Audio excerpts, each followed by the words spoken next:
I'll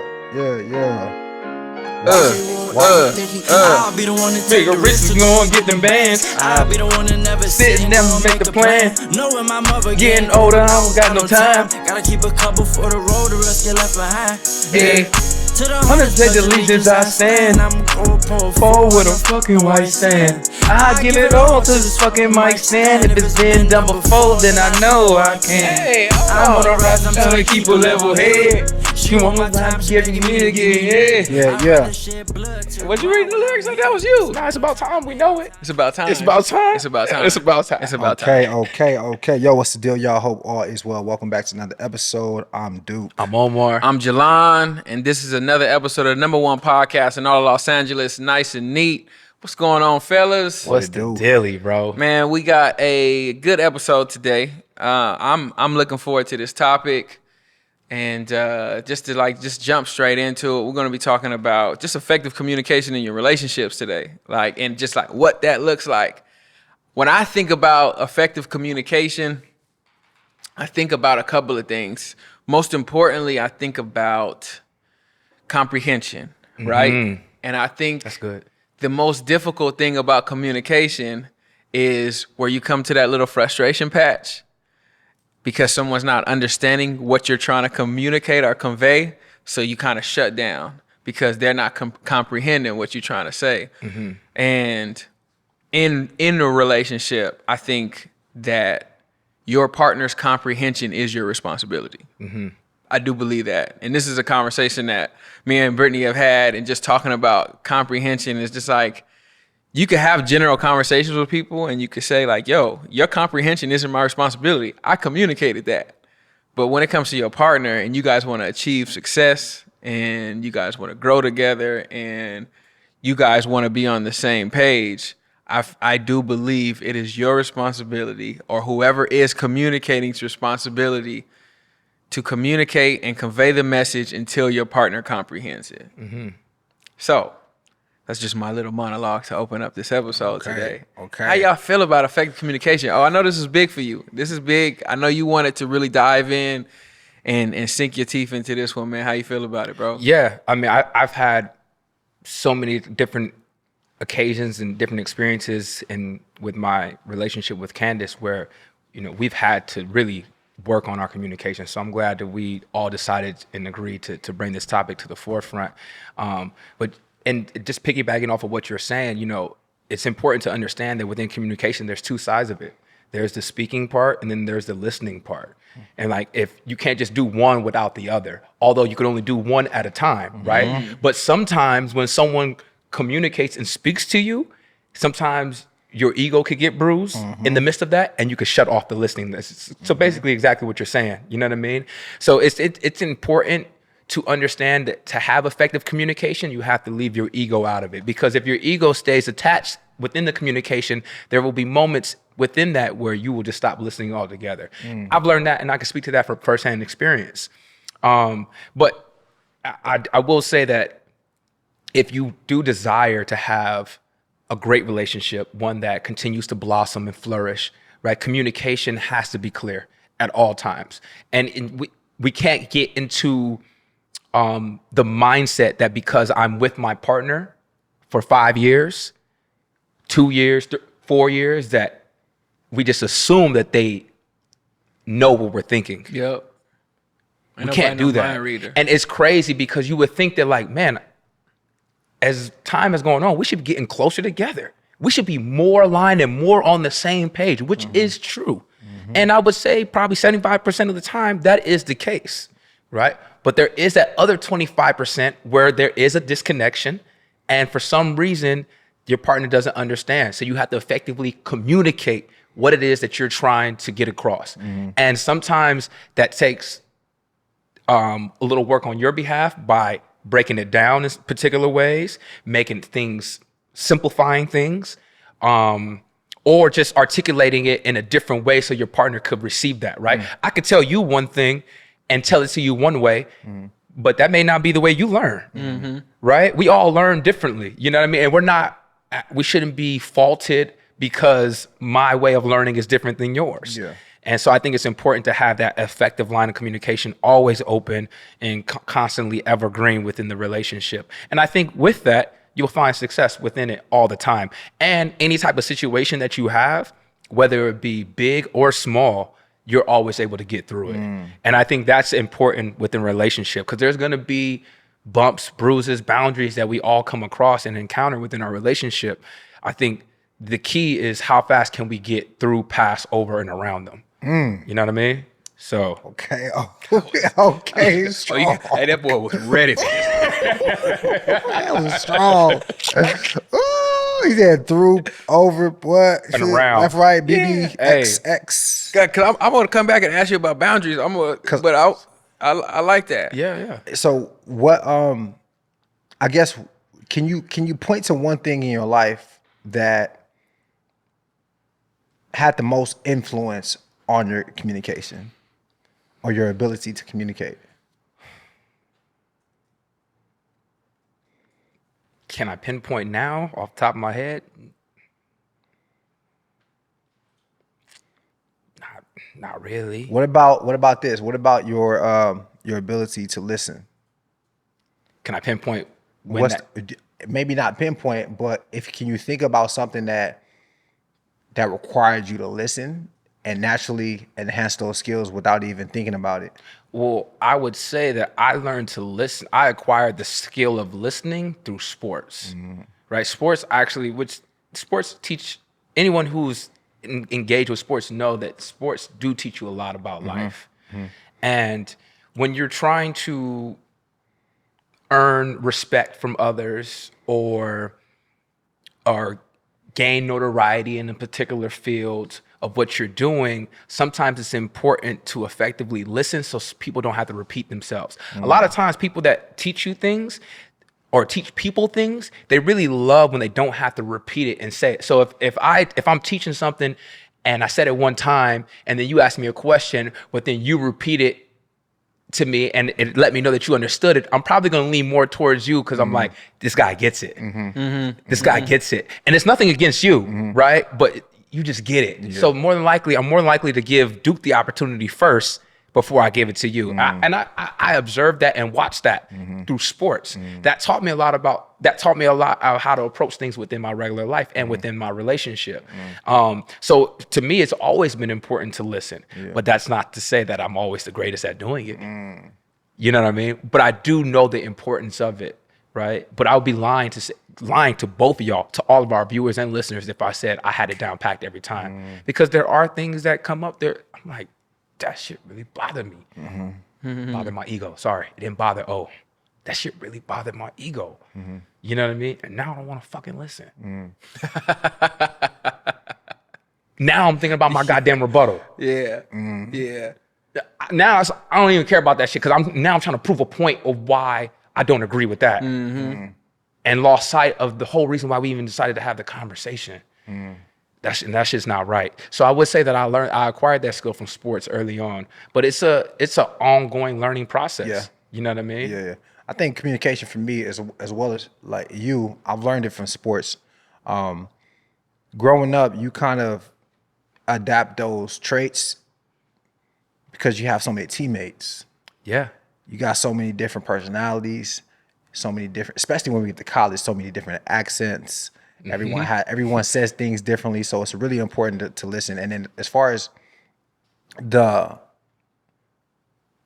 component of listening that requires like, can you take constructive criticism? Can you take feedback? I get that from sports. Sports is number one because you know as well as I do that when you play sports, it's the one arena in the world that everything goes as far as like constructive criticism. Everything goes. Everything goes. You know what I mean? Yeah. And you have to learn how to have tough skin because you have an authority figure like coaches that are giving you feedback, that are telling you what you did wrong, right? That are telling you, hey, you need to do this right. And you get to learn early on how to, I guess, listen to negative feedback without feeling triggered. Yep. And be able to change behavior or change habits to essentially get better in whatever you're doing. So I think sports is very important in that regard. communicating and listening. But communication's been big in my relationship, man. I talked about this a couple episodes. I love the way we communicate. I think it's the foundation of what we got going, right? Very early on, it wasn't always comfortable, but very early on, it was just like, yo, this is how I want things to be, right? If you're a man, if you want things to be a certain way, you can never have that without communication. Yeah. It's impossible, because now you're asking women to read your mind. Now you're asking women to lead, and that's not really practical for you and what you want to get going. So communication is big, man. Communication is big. Hey, and you, like you said, asking women to lead, and we talk about it. Leadership is not convenient. Not convenient. So even in communication, because communication is actually one of the most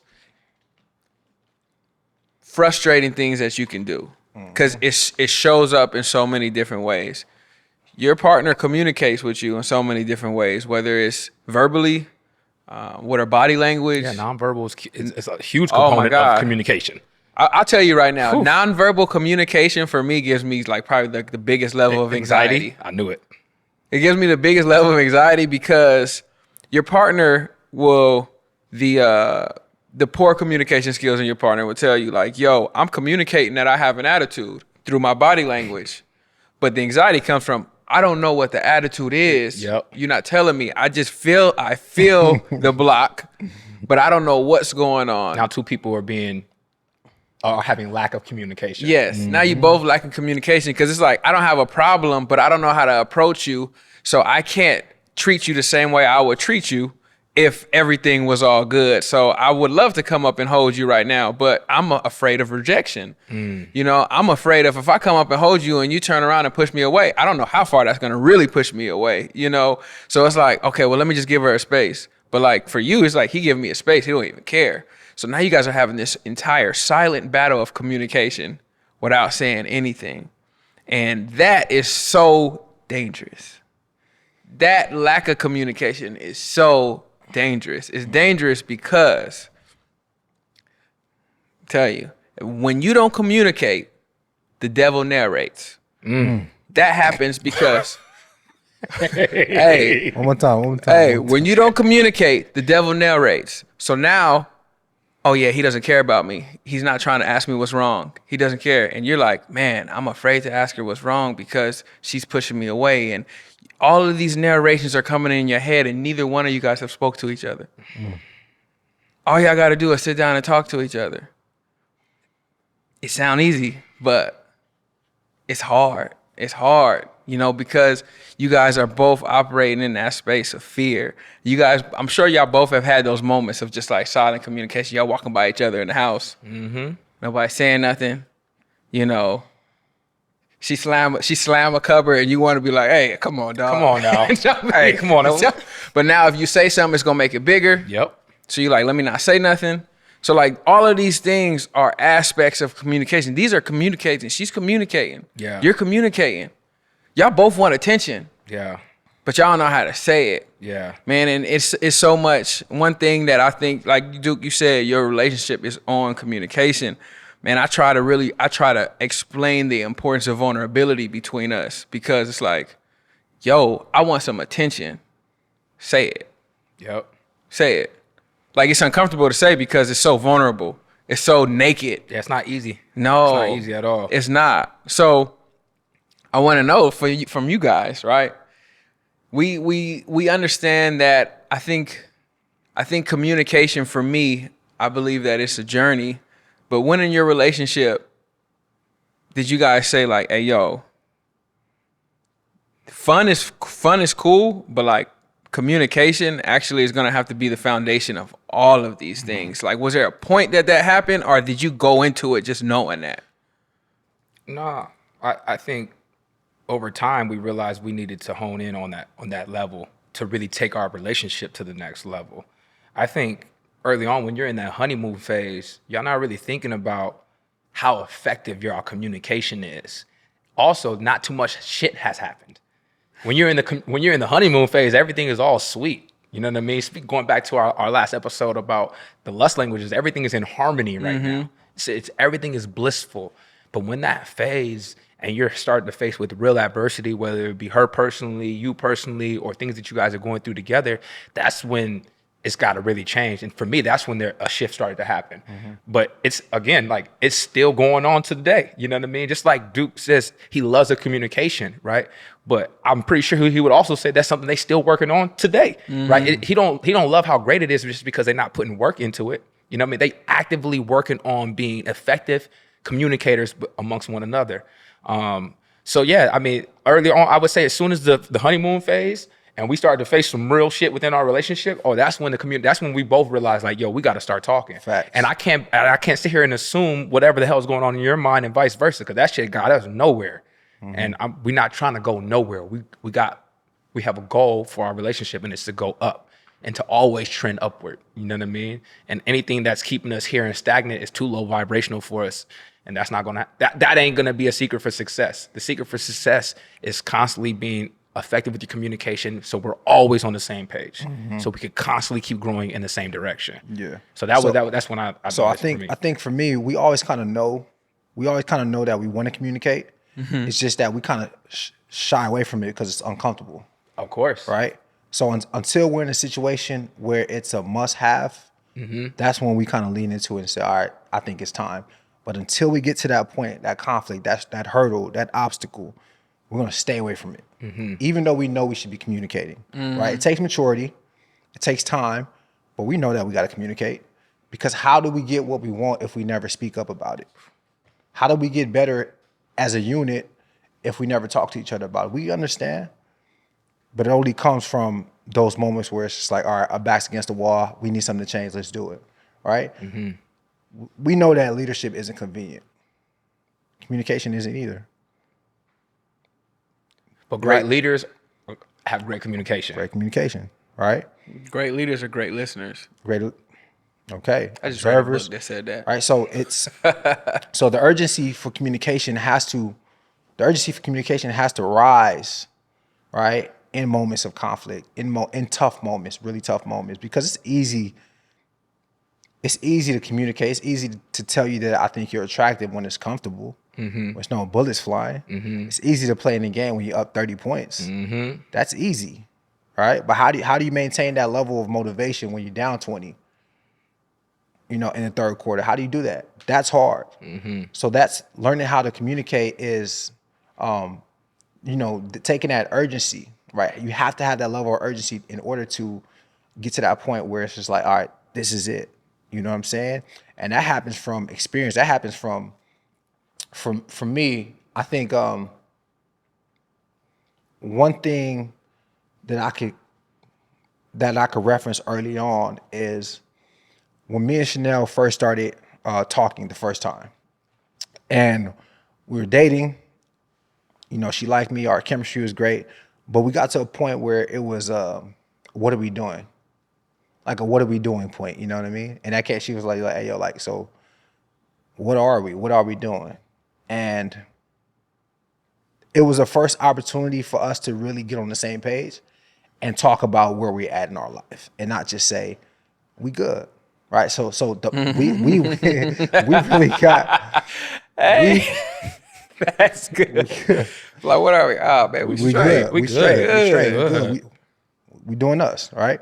But it was the first time that I could think back to when we had a conversation where we actually spoke about what our plans were for each other. Okay, and I think that's early on. That's when I realized, I could really talk to her. I could really. I'm not going to tell everything, but I could really, like, this is a great foundation to start with, because I think I told her something she didn't want to hear. But she received it. She received it well, right? And I think that's an important part of communication, is being able to receive, not just listen to somebody, but being able to receive and digest what someone's telling you, even if it's something that you don't want to hear, right? That's really, really important. And I think the way we get to that is through just an immense amount of emotional regulation, right? Because I think what does that mean? Emotional regulation. Emotional regulation is keeping your composure, right? To be able to receive negative feedback or criticism without being triggered. Okay? So it's required So composure, emotional regulation is required if we're going to have great communication. Okay? Because without composure, without emotional regulation, we are going to react in a negative way, and we're going to react based on defense and emotion and not logic, not rationale, not even solution, just defense. Okay? So if we're acting on defense now, I don't even care what you're saying. You trigger me. I don't care what you're saying. I don't care if it's logical, if it makes sense. All I care about now, I'm in defense mode, right? So now I'm far away from the problem. And I think that in order to have great communication, we need to be able to understand that we got to be able to emotionally regulate ourselves, right? And I think that that's kind of where we got to, you know? Duke, you said you guys had a conversation early on and made you realize it. And I feel like communication becomes important when you guys are facing things, right? Because it's no point a lot of times to talk about things you guys aren't facing. There's no point a lot of times, right? Pointless conversation. So when you guys start facing things, communication is important because at that point you realize, okay, this is how my partner feels about this, and this is how I feel about it. And then I feel like in that beginning phase of communication, you're like, all right, which side do we feel most comfortable with agreeing with, right? That's not the communication I'm talking about. I'm talking about when your partner is far left, you far right. And this is where you guys stand. And you're like, nah, this is how we should do it. And you're like, yo, this is how we should do it. All right, this is how I feel, and this is how I feel. I think that space is super interesting in communication because that's the part where you guys start having to cultivate and decide, are we going to do things how I do it? Are we going to do things how you do it? Are we going to start to now create and cultivate a new way in how we communicate to where we do things this way? And that takes a lot of friction. That takes a lot of friction because especially when you're dealing with strong men, strong women, strong opinions, strong heads. And it's like, yo, I've been doing this for 20 plus years, 30 plus years, and it's been working for me and I feel comfortable with it. And now you want me to change that? That part is difficult. And I feel like in communication, we got to give communication context. And in that, the context will be who we actually are. We could say words, but like, where's those words coming from? Why do I feel this way? Where is that? Like, who am I to be saying this? Why do I feel like, yo, I don't want to do this? Like, who am I as a person? Because this moment may not make sense to you because you don't fully understand who I am. So you're looking at this moment and you're trying to argue this moment, and it's actually completely going against who I am as a person, like the person that I've created. Or this moment could be going against who you are as a person. And in communicating, so I remember when early on, when me and Brittany first started dating, I would ask her hella questions, and she'd be like, why are you questioning me? And these questions, I used to have to tell her like, yo, I'm not questioning you. Like, these questions are actually context for me so I could truly understand like who you are as a person. It's going to make more sense to decisions that you make or reasons why you said this, and, you know, things, because everything comes from a place. Everything we do comes from a place. From somewhere. For example, if O was like, hey, I hate the color blue. I don't. So why do you hate the color blue? That come from a place. Yep. Now, if you was like, I just hate it, you're not communicating. Yep. Or I don't feel comfortable being vulnerable enough with you. Wow. I don't feel comfortable enough to being vulnerable with you. What you just said, though, is I think what a lot of people, I don't want to say a lot of people, but I just know that it was a problem in my relationship early on, all right? Where if I got to a point where if I had a problem with something Chanel was doing, I would say, hey, yo, I have a problem with this. She would say, why? Right? And because I never wanted her to ever question what is it that she did, I would always have reference points. Okay, I say, yo, I don't like the fact that you acted funny. Why do you think I'm acting funny? Well, because you came in the house and didn't say anything to me. Well, I'm just chilling. That's not okay. Well, here's another reason. It's because you never come in the house and do that. Okay, so now we got, you always come in the house and say something to me. So now you're not coming in the house and saying something to me. So now there's a problem. I can equate it to something.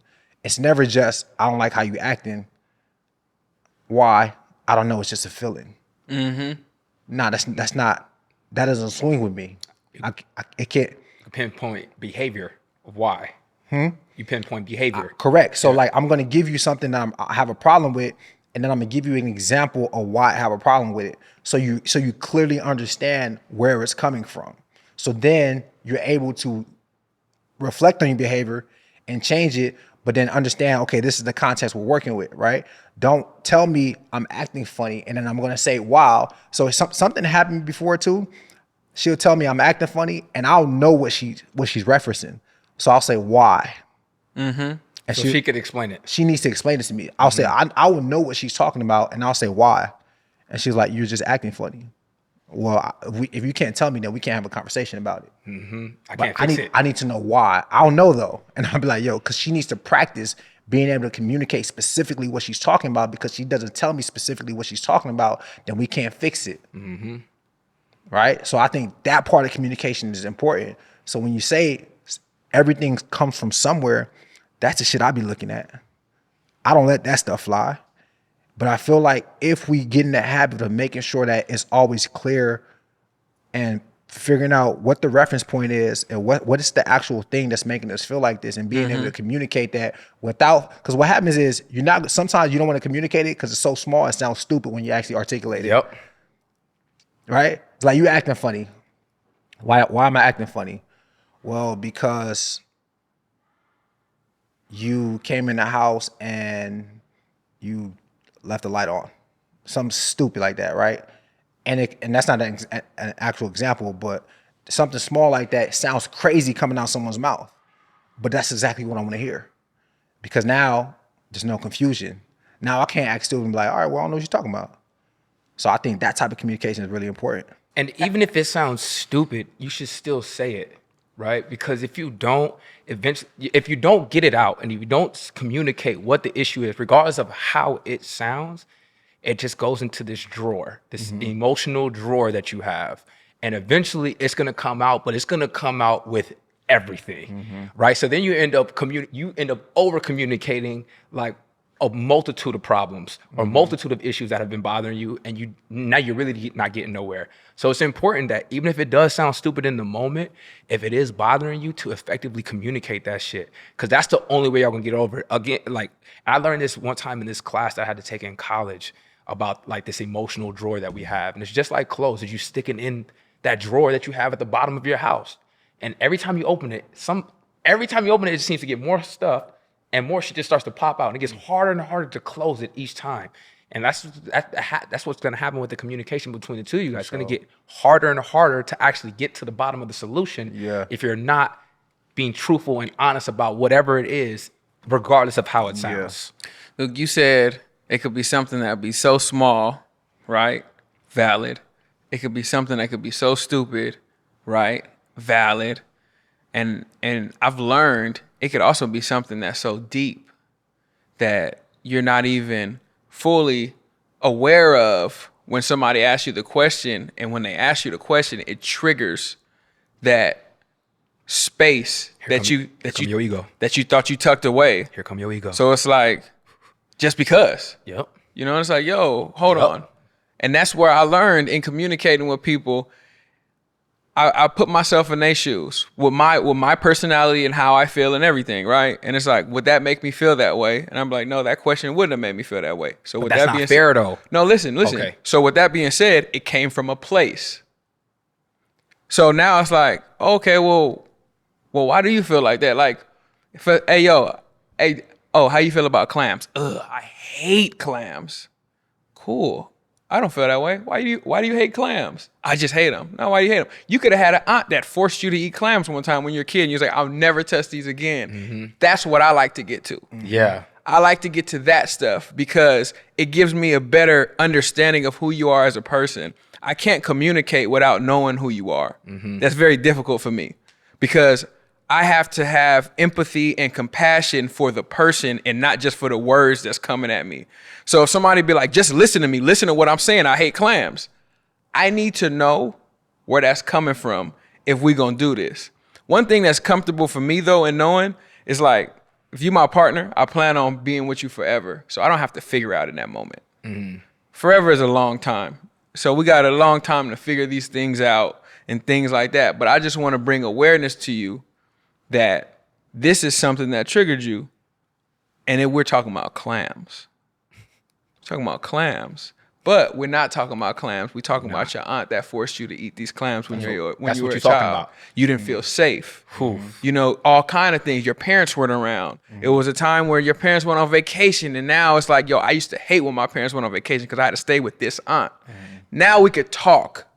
Got you, for sure. We're not even gonna bring. We're not even gonna bring. We ain't having no more shellfish. No more shellfish. We're not bringing shellfish around, but. When we talk about communication and having effective communication, specifically with your partner, I want to dive deep. I want to know where things come from because I need to understand what a clean slate of you looks like so I could fully understand you. And when I say a clean slate, the words aren't the slate. It's where those words are coming from. So just like I gave you the example, like, yo, I hate the color blue. Why do you hate the color blue? Like, man, I grew up in a blood neighborhood, and some of my homies actually was killed by the rival gang.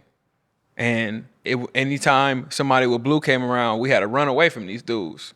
Cool, I understand that. But if you just tell me you hate it with no context, I don't want to question your feelings or not make your feelings valid, but I need to understand where that comes from. So that's where it comes off as questioning. Yeah. Because come on, give me some more. Give me some more because I need to know. It's not about questioning you. It's about understanding, really. It's about understanding. Yeah, I care that much. Yeah. That's where it becomes our job or that person's, whoever's on that end, to really make the other person feel extremely comfortable with being vulnerable, right? Like, so like if you're trying to get the answers, but at the same time, your job is to make this person feel comfortable because that's the only way you're going to get what you're searching for in that moment. Otherwise, you're not gonna find it. So you got it. Like, we got to make this person feel safe.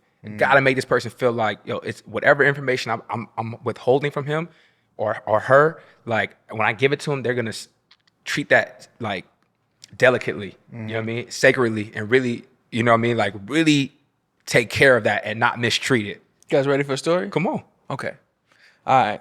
I can speak exactly to what you're talking about, right? And I was the one in the seat at this time. So forgot what it was. Something came up, and Brittany came to me, and she was asking me about something old, but it made me have anxiety.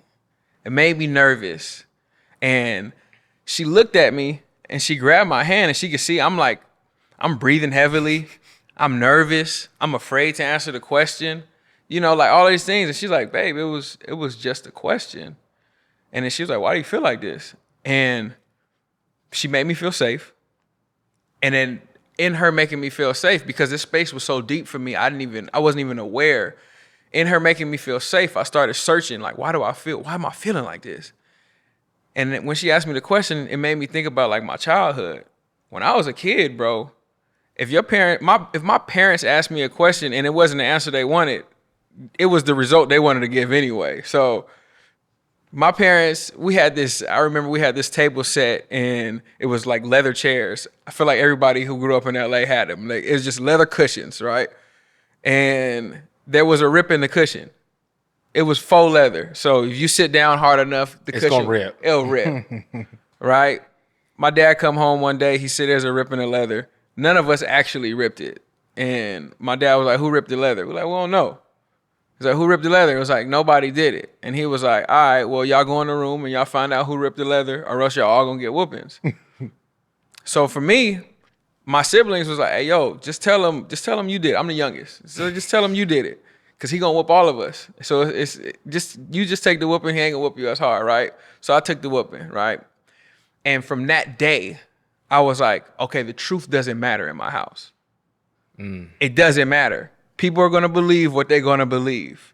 So the truth doesn't matter. So you have to paint the picture and you have to paint the story however you can paint it in the best of your favor.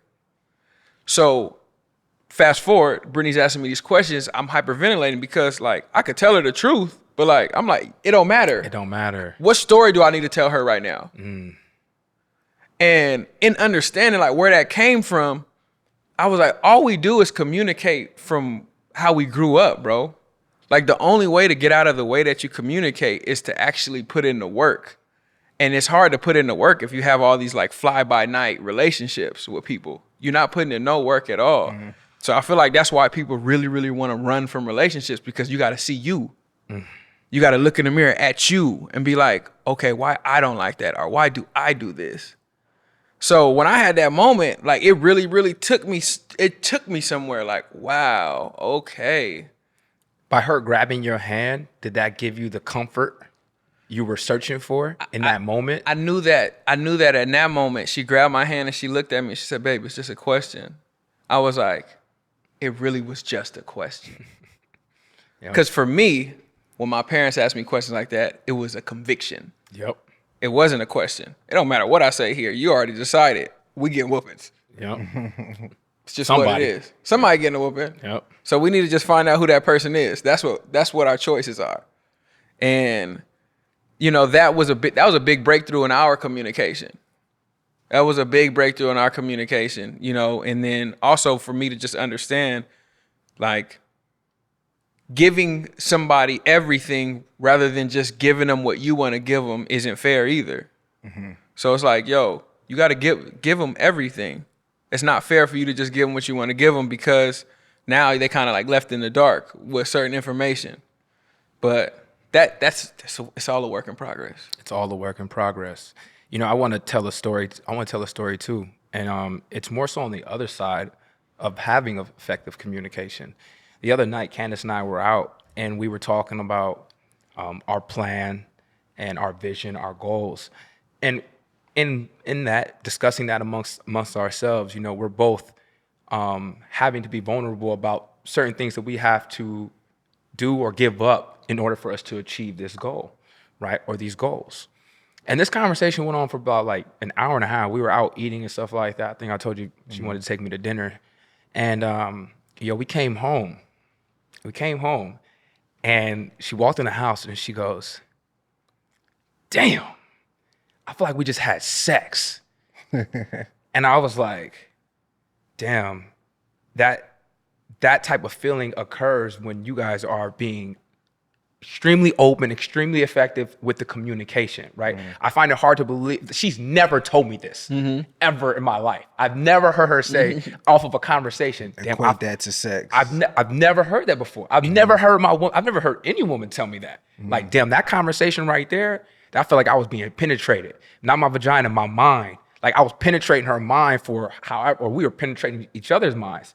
I mean, I didn't feel like I didn't feel like that, right? I didn't feel like we had sex, but I felt like we had it charged me up so much. And I felt like we were in such a great place. Yeah, sync, yeah. In sync upon leaving that conversation. You know what I mean? It left me so inspired within our relationship that it was like, yo, if we could continue to like, and honestly, that wasn't a hurdle that we were talking about, but it was something that we deeply cared about and we had to talk through it.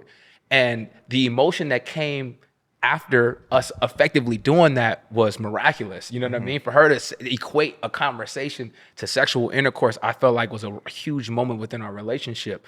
And those are moments that I want to try to recreate all the time. Like now, she literally told me this 3-4 days ago, and I'm like, damn, how can we have another conversation like that? How can I penetrate your mind and your soul like that again? Because that right there is taking us to another level. When you have effective communication with your partner, you guys are inseparable. There's nothing that anybody could come in and do to knock y'all off the pivot. You know what I mean? And I think that shit is important. So it's like, and obviously it comes with time. You know what I mean? 5 years a day, and that's the only time I've ever heard that. You know what I mean? So it takes time and conscious effort and repeated acts of being effective, being open, being vulnerable, not letting your ego get involved, and just being honest and transparent. You know what I mean? And I think if you continue to do that, I'm gonna keep saying it, your relationship will blossom. Right. And I feel like that's where we at. Jelon, I kind of get a feel for your dynamic with communication with Brittany. And in terms of you and Candace's, who out of you two kind of steered the ship as far as like improving our communication? Oh, I would say Candace. I would say Candace. I would say out of the two of us, I'm the quickest to let something go to my ego. And also, I would be honest that like I enjoy debates.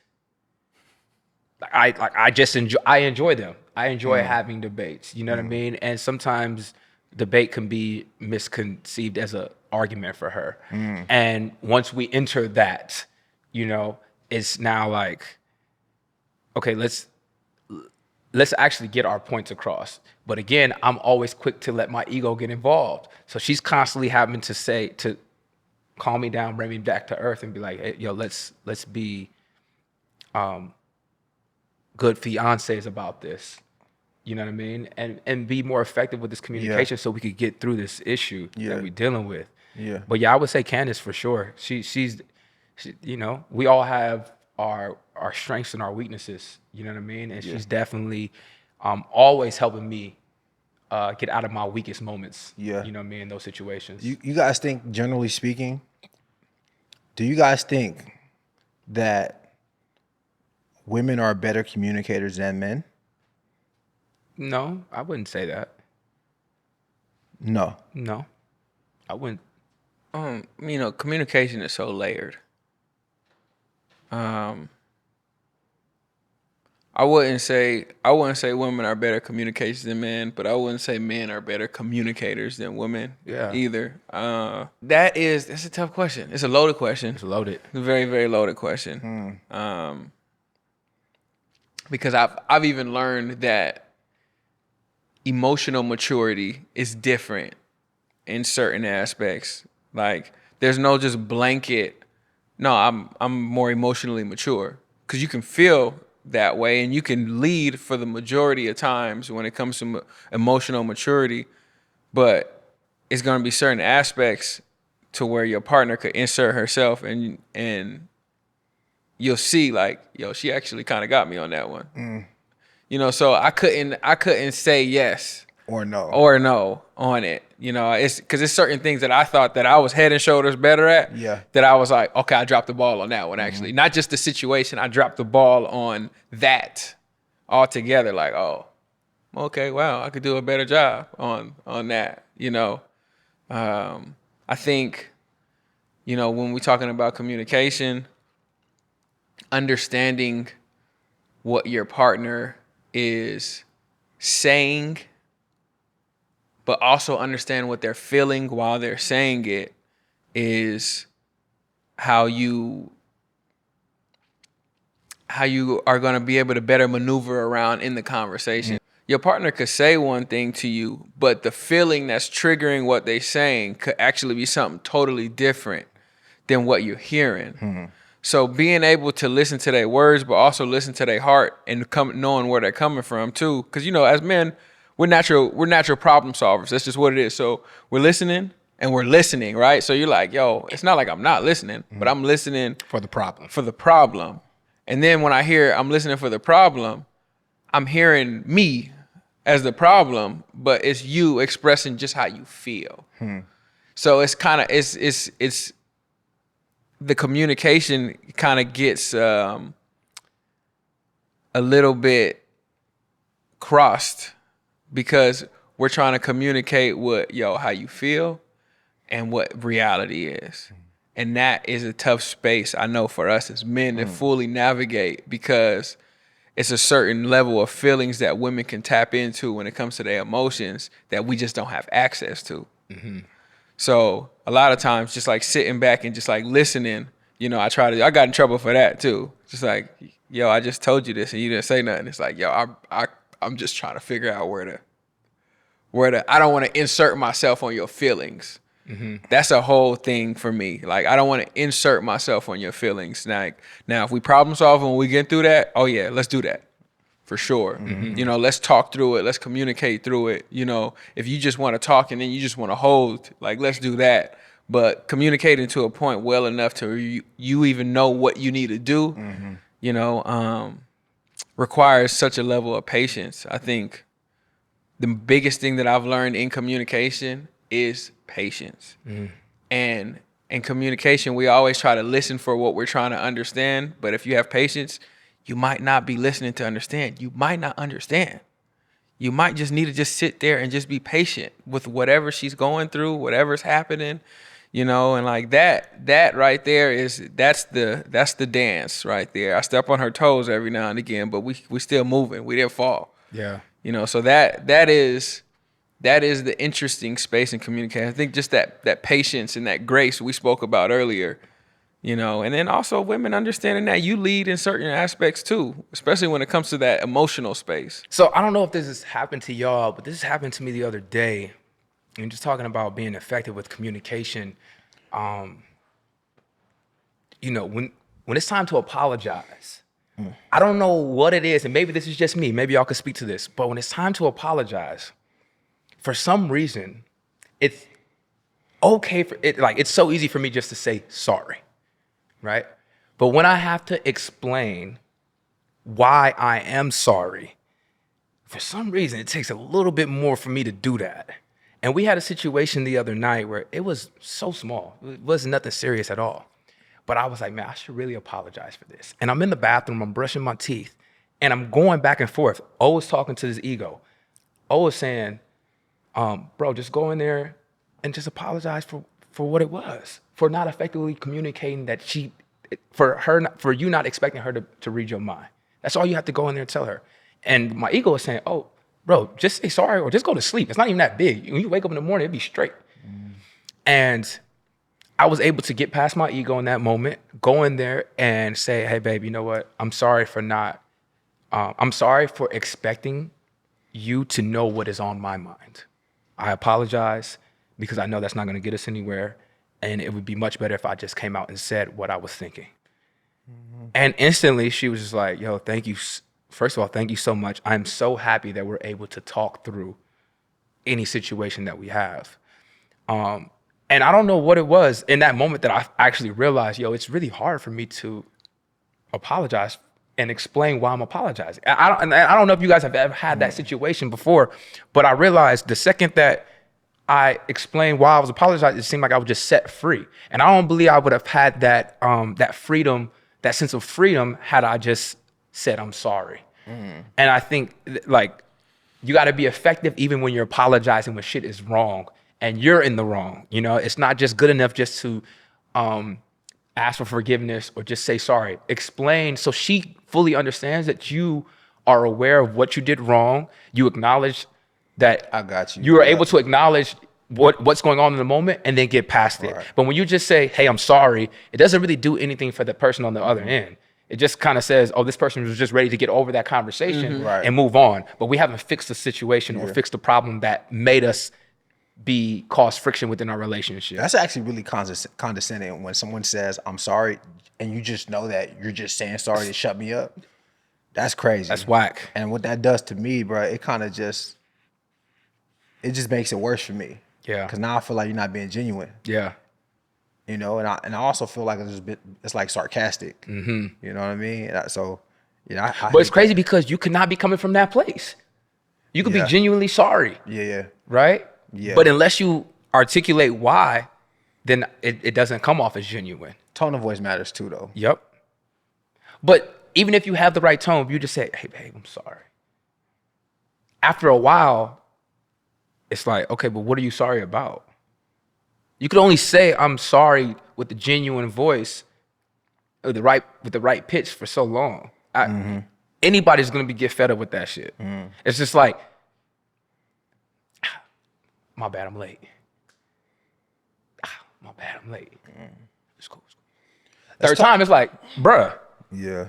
Why are you late every day? Let's talk about that. Cause you're just coming here saying I'm late. That doesn't, I mean, first two times it was cool, but it's like, we need to know why so we could address, so we could fix it, so we could stop it from happening. Yeah. And if we don't know why, then we can't prevent it from happening, you know? Let's talk about some practicalities though. All right. In terms of conflict, what are some actual action things that people can do as far as conflict, what are some things people can do to and while they're communicating to resolve conflict? I think making eye contact is really important. Making eye contact. Make eye contact, because when you're looking away from your partner or your back is turned or you're angled to the side, just like you said, it comes off as condescending. You have to understand when you guys are trying to communicate, it's a vulnerable space for both of you. Even if the situation may not be vulnerable, communication is a vulnerable space. So any little bit of anything that you give somebody a lack of, they can deem as, yo, you're not really trying to communicate. You just want to get over this situation. That's it. So I think making eye contact is extremely important. One thing we talk about is just tone of voice. That's huge. Like I don't like yelling. I don't like yelling. So even times she knows how much I don't like yelling, and you get so passionate, you talking about something like this, and it's like, hey, come down, and not doing that condescending. Come down, You're like, no, hey, calm down. Yeah, nah, It's like, yo, calm nah, down. or like you're loud, like, Yeah, hey, yo, that's hold on, right? But it's like, yo, come down. We can communicate and we could talk to each other. So those things are things that we exercise constantly. And I had one of my buddies said the other day, he was like, man, you know what? People always say don't go to bed mad. He was like, man, me and my wife, sometimes we got to go to bed mad because we gotta get it solved in the morning. That's not a thing for me personally. I don't really do it. But for those people, I don't want people who just be like, yo, we go to bed, we get in our bed and we solve it in the morning. I don't want people to feel convicted for doing that. We try to do our best to solve it at night. Sometimes you up till 12, 1, 2 in the morning trying to get that solved, and you'll be tired in the morning. But It's worth it. it'd be worth it. It's nothing like, I will say one of the best feelings is when you guys have an argument that night and, you guys go to bed, you kind of feel uneasy, but you guys wake up in the morning and just hold each other like That's that. great. I love those. Boy, Man. that's when you were like, you know what? We had effective communication last night. Yep. We had effective communication last night because we woke up this morning and we both was just like on the same thing. I thought something funny that O said. Yeah, on a good day. Yeah, a cat is look at you in the eye and be like, Are you trying to have a good day today? what you gonna say to that? Hell yeah, babe. Yeah, we'll get through I can't turn that one down. it. Nah, we'll get through it. One thing. What about you? I would say take your time.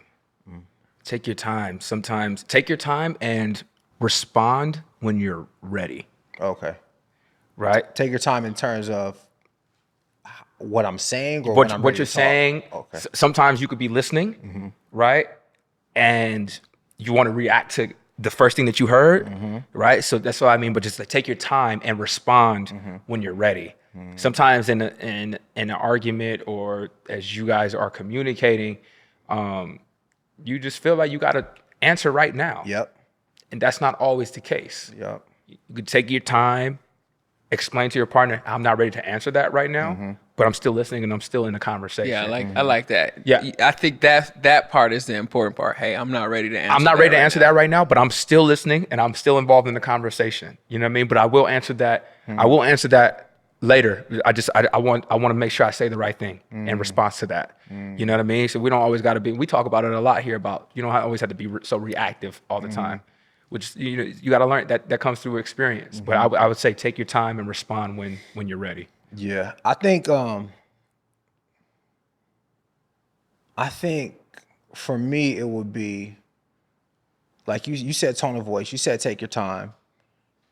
I think one thing would be give each other the floor without interruption. I think a lot of times we get to a point where both people are trying to just say their point. Yep. That eventually you start over talking each other, and then when you start over talking each other, that's when small arguments turn big. Because no one wants to be the guy that like submits to. No one wants to submit their voice. Yep. Right. So I would say, really make it a point to give each other the floor. Hey, yo, can I speak? Are you done? Sometimes are you done can sound condescending. Absolutely. Yeah, that's actually not a good one. Right? Raise my eyebrow right now. No, but I'm just saying, no, but more so, not are you done, boy? Yo, is there anything left? Yes. Is there anything else you want to add to that? Right? Because you want to be clear, like, hey, yo, like, I just want to make sure that you got your complete full thought out before I start talking. Right? Because in order for this to work and be productive, you have to allow me to get my full thought out now. Yeah. Okay. So I can either respond, rebuttal, explain myself, whatever. I'm not saying are you done, but definitely give each other the floor without interruption. Another thing I would say is, for me, sit down. Sit down. That's a good one. I think that's a great one for men who Like sit your ass down. yeah. Okay. Something about being up. Cause for me, bro, when I'm seated, I'm able to compose myself a little bit calm. more. Yeah. I'm more calm. I'm more composed, right? And it's important because body language is everything. All right, body language is everything, and it's gonna say one or two things. It's gonna say, "Let's figure this out," or it's gonna say, "Let's fight." Yep. And when I'm seated and I'm calm, it's saying, "Yo, let's figure this out." Yep. Okay, good. That's a good one. those are definitely two things, and I love that you said, "Take your time, bro," because I could really put myself in that situation, and one component of taking your time is breathing. Yep. Breathing, like sometimes, like I've gotten to the point where Chanel was like, "Yo, what you breathing for like that?" Right? But I'm like, yo, but I'll be like, yo, but I'm not like, but more like slow breaths. Because when you breathe, like from meditation, when you control your breath, you control your output. Yep. And you take time to think. Extremely present. So now you're there's an action that you're doing that's directly correlated to what's coming out of your mouth and how quickly you respond and what you say. And you talk slow and your voice is low, right? I think that's what's conducive for, resolving conflict, right? And, be hot. Yeah. Hot, honest, open, transparent. Ooh. Hot. Ooh. Be hot. That was good. So yeah, I mean, those are my practicalities.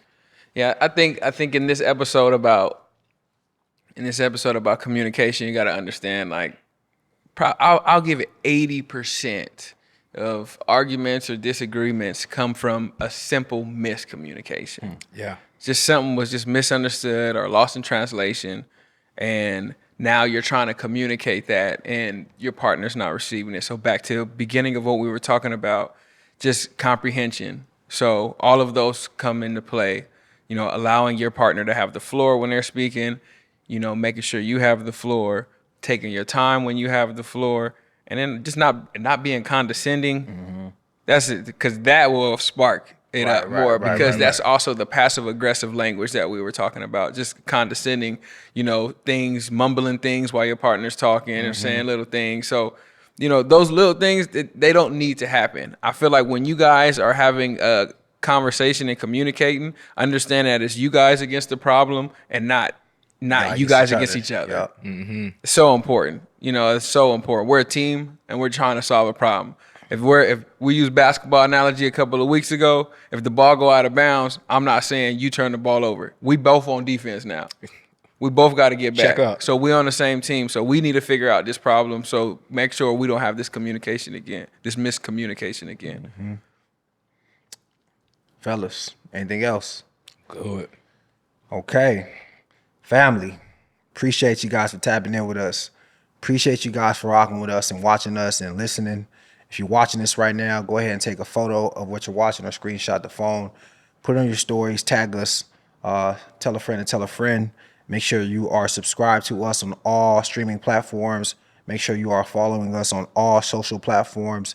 Make sure you follow myself on Instagram at Duke, Omar at Omar.Bowden, and Jalan at just.Jalan. We really appreciate you guys. Please leave us some feedback. This is a great opportunity to subscribe right now. Subscribe to our YouTube channel and help us grow.